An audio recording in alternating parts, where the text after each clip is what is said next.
6. How many of you get entirely too much appreciation in your role as principal or administrator?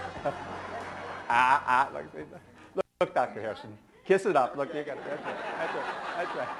No, nobody gets too much appreciation, whether you work for Baltimore County Public Schools or Ben & Jerry's or Phillips Crab Cakes. Nobody gets too much appreciation. So here's the ground rule for the hour that we're going to spend together today. For the next hour, whenever anybody in here does something really good or says something really good, let's give that person some appreciation. So would you help me give Steve some appreciation? All right, Steve. I thought we would start this final session of the final day.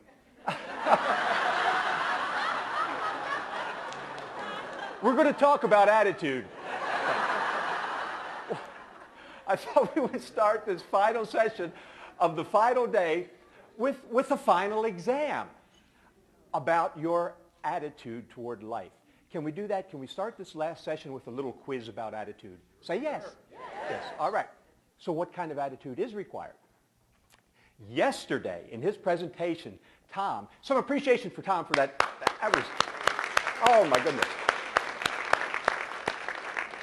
In his presentation yesterday, he gave us what is required to have the positive, good attitude to be a principal in Baltimore County. And I was looking at the 4 words that he gave us.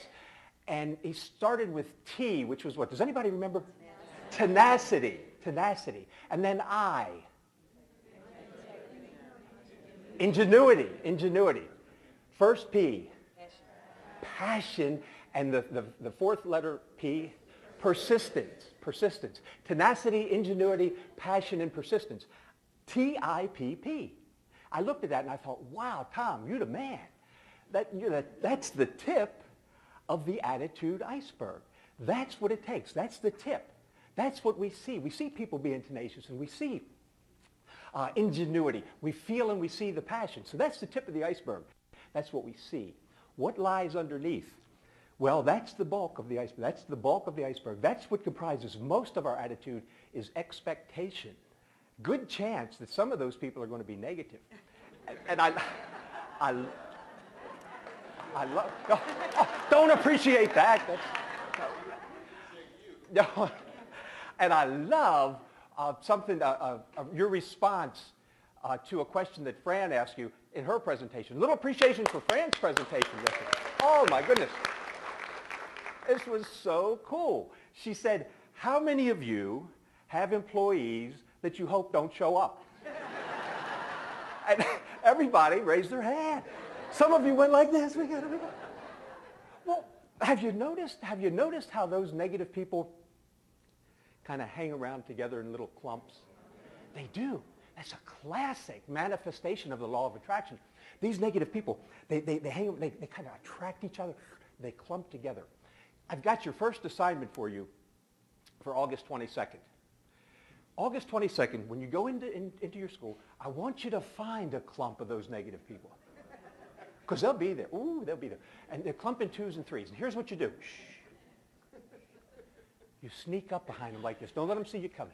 And you sneak up and you listen to what they be doing. They'll be having little pity parties. Yeah.